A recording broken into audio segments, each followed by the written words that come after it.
Siti Mora adalah nama leluhur atau kepuyangan yang mendiami wilayah Kelurahan Tababaru, Lubuk Linggau. Makam keramat ini terdapat di kawasan RT 7, Kelurahan Tababaru, berjarak lebih kurang 20 km dari pusat kota Lubuk Linggau, yang persisnya berada di tengah hutan lahan kebun karet milik warga. Bangunan makam ini berbentuk bulat dan terbuat dari bahan beton dengan ornamen beberapa jendela serta pintunya pun berbentuk bulat. Bangunan makam ini dibuat oleh seorang warga yang tinggal di lokasi ini. Menurut narasumber, Mbah Ateng, inspirasi bentuk bulat pada makam ini didapatkan oleh si yang membangunnya dari petunjuk. Tentu saja makam bulat ini unik dan langka yang mungkin menyita perhatian kita. Pada konsep pembangunan secara keseluruhan, harusnya makam ini juga beratap dan atapnya pun berbentuk bulat seperti kubah. Namun dikarenakan sesuatu dan lain hal, maka bangunan ini belum rampung hingga saat ini. Bangunan makam berbentuk bulat ini dibuat di era tahun 90-an dan berada di pinggir jalan setapak menuju kebun karet, kebun durian, kebun kopi, dan lain-lain. Assalamualaikum warahmatullahi wabarakatuh. Pemirsa Petualangan Bujang Musi Palembang, Sumatera Selatan. Kali ini masih berada di kota Lubuk Linggau, tepatnya di Kelurahan Tababaru. Kami berada di kawasan RT 7. Ada sebuah makam keramat yang berada di sini, tepat di dalam hutan perkebunan karet milik warga. Pemirsa, keramat ini sering disebut warga sebagai keramat Siti Mora. Untuk itu kami bersama Pak RT Towi menemani kami, dan kami langsung bersama sang juru kunci di sini. Yuk ikuti.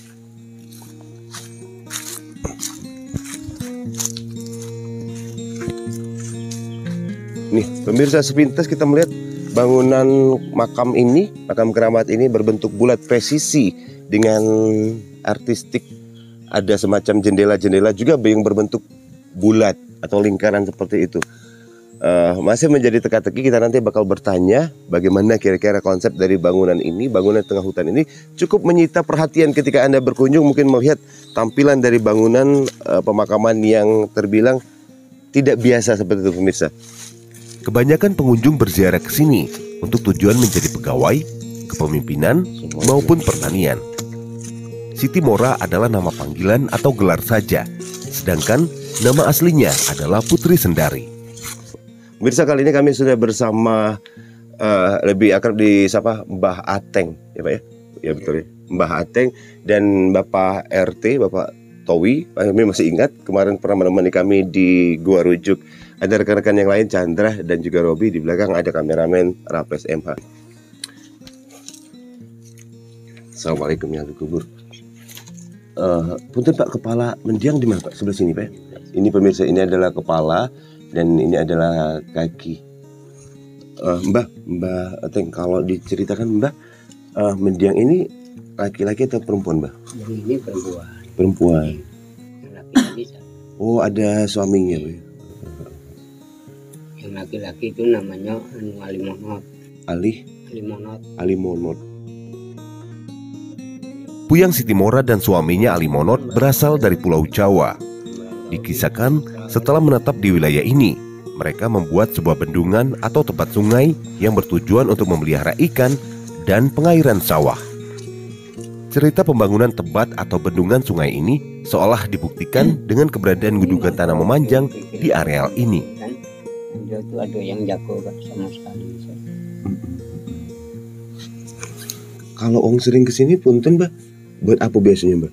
Misalnya kita apa nak pegawai, misalnya niatnya sini kan, apa nak petani dia tolong, kalau berjudi tidak galak dia kan. Misalnya nak kita jadi pegawai, apa nyalon apa itu, tolongnya sama dia. Baik. Boleh diketahui tidak Mbak nama asli mendiang? Yes, yang aslinya tuh Putri Sendari. Putri Sendari. Oh. Selain makam Siti Mora, di lokasi ini juga terdapat beberapa makam lain yang berjarak lebih kurang 50 meter. Makam tersebut yakni suami dari Puyang Siti Mora yang bernama Alimonot dan makam anak serta pengawalnya. Beberapa makam yang ada di lokasi ini terdapat di tepian sungai bebatuan mengalir yang bernama Sungai Bongen Jawe.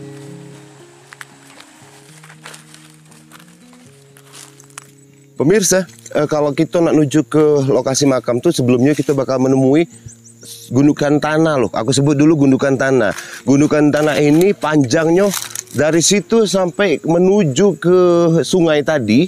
Nah, kita sinkronkan dengan cerita yang pembuatan Tebat oleh kepuyangan terdahulu, oleh kepuyangan suami istri tadi pemirsa. Ini menguatkan, makanya dari tadi bingung, ini kok tanah ini kayak gundukan tanah, seolah-olah di masa periode kehidupan beliau itu ada kegiatan menebat atau membendung sungai supaya untuk yang disebutkan tadi pemirsa, untuk keperluan ikan-ikan dan lain sebagainya. Menurut Pak RT apa? Pak RT ini paye itu. Paye itu paye. Oh, di situ ada paye, dak. Jadi fungsi air itu jadi masuk dari fungsi Tebat ini nanti kiranya dari sungai itu pacak ngisi ke paye atau rawa-rawa yang ada di situ, Tebat di situ. Dan tidak jauh di sini pemirsa ada hulu balang. Hulu balang itu kami gambarkan adalah kalau dalam bahasanya adalah pengawal gitu, dak. Kalau dalam ini penjaga lah gitu, dak. Yuk ke situ. Assalamualaikum ya kubur. Nah pemirsa, berjarak sekitar 50 meter dari makam kita menemui makam juga, makam hulu balang Pak RT. Sama baik pemirsa pecah yang di sana. Dia juga dilingkari dengan bentukan bulat lingkaran kayak gitu. Bapak Mbah Ateng sudah di situ, kita ke situ.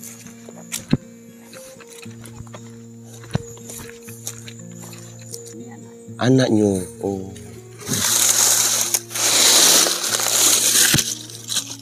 Sama pemirsa, bangunan makam ini juga pagarnya race maksudnya. Di race juga ngelingkar bulat juga. Dan keberadaan beberapa lokasi makam ini pemirsa persis dekat dengan sungai. Pak RT tahu tidak Pak RT nama sungainya apa? Bungin Jawi. Sungai Bungin Jawe. Oh, Bungin Jawe. Dari nama sungainya itu pun lade nama Jawe gitu. Tapi makanya dusun ngaman Ngenyewe. Ngenyawe. Ngenyewe. Ngenyewe. Ngenyewe. Nama lengkapnya Bungin Jawi. Bungin Jawi. Oh, disingkat Ngenyewe. Ya, Bungen Jawe. Jawe di sini merujuk kepada suku Jawe ya. Mungkin asal dari. Asal dari cerita tadi lokasi ini dulu. Tapi alirannya yang jembatan masuk sampai begini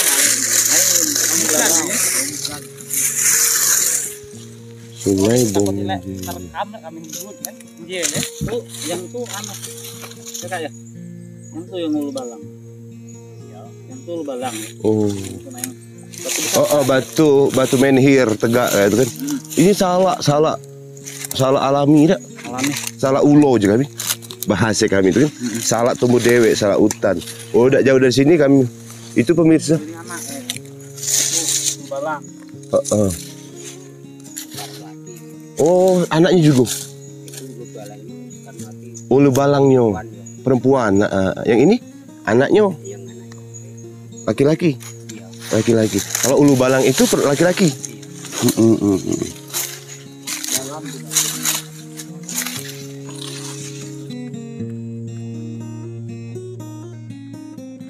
Baik, pemirsa, kali ini bersama kameramen Ratus MH kita bakal menuju ke Tebat sini. Nah, pemirsa, lokasi yang dibawa ini berjarak sekitar 75 meter dari makam kepuyangan. Ada lokasi sungai mengalir dan persis di sini terdapat semacam bendungan batu yang kalau dalam bahasa Linggau atau bahasa asli suku yang ada di Lubuk Linggau itu Tebat gitu kan. Yuk. Nah pemirsa, kami tepat berada di tengah-tengah aliran sungai dan memang kisah yang diceritakan dari narasumber tadi ada bukti fisiknya gitu kan. Kalau kita ngomong Tebat di sini memang ada bentukan Tebat, yang Tebat ini batu. Pak D ini Mbah. Ya. Tebat ini nih ya waktu itu di kala masa hidupnya Puyang yang mengerjakan ini kan. Iya. Dan ini pemirsa bayangkan seperti coran gitu. Iya. Seperti coran semen yang sangat kokoh kayak gitu. Tapi katanya Mbah Tebat ini belum selesai gitu. Belum selesai. Nah, itu juga gitu. Jadi persis pemirsa. Dulu kan ini ini dulu ada mesin kincir tuh nah. Oh, Tahu kan? oh. Mesin untuk giling padi itu. Iya iya. Oh, dibuat antan 8. Oh, jadi kala itu pemirsa, salah satu dari fungsi tebat ini juga adalah untuk menggerakkan kincir mesin penggiling padi kayak itu. Menurut Mbak seperti itu lebih kurang di situ. Karena di sini dari tebatan air itu pemirsa membentuk arus air yang sangat deras di situ. Walaupun bukan air terjun, tapi deras banget kayak gitu loh. Nah, ini kira-kira itu memang diceritakan tadi untuk menebar ikan kebarau atau ikan-ikan yang habitat sungai ini kayak gitu kan. Memang tepat sekali pemirsa. Persis tebatan ini membentuk pecah kolam dari sebelah sanonya deh. Mungkin ini nanti bisa jadi agenda tambahan untuk pemerintah Kota Lubuk Linggau. Bahwasanya ini cerita-cerita yang berkembang yang memang kalau dikembangkan Pak RT dia sinkron Pak RT. Iya. Dengan cerita tebat itu dengan keberadaan Puyang tadi, makam keramat Puyang, kemudian ada tebat ini kalau dijadikan destinasi wisata yang bernilai sejarah ya gitu kan. Itu dong malah dulu. Abang Koto tuh ditemui, wah sampai terkencing-kencing dia balik matang tuh. Bermotong. Iya, Baru kalau tumbang di belakang dia tadi, nah dia bang. Berarti masih sering mewujudkan diri kan, Iya. ketika orang-orang yang mungkin kurang sopan atau kurang menjaga etika pemirsa, kayak gitu lur. Jadi kita harus ngerti adab, etika, sopan santun. Kalau kita memasuki wilayah-wilayah baru khususnya apalagi cak yang deka pendatang baru, punten-punten, amit-amit mohon maaf kayak gitu kira-kira. Kami pemirsa mungkin untuk liputan di sini cukup sampai di sini. Terima kasih. Semoga melalui tayangan ini bisa membuka kacamata kita galur betapa luasnya Lubuk Linggau khususnya Sumatera Selatan dan kita yang ada di sini. Ragam suku yang mendiami kota Lubuk Linggau Sumatera Selatan menjadikan warna tersendiri bagi kita di bumi sebiduk Semari ini. Boyong Deka Chandra Asena, Pak RT Towi, kemudian Mbak Ateng dan teman-teman tim kreator Chandra, Robi, kemudian Raples MH pamit. Billahi taufiq wal hidayah. Wassalamualaikum warahmatullahi wabarakatuh. Terima kasih banget Mbak.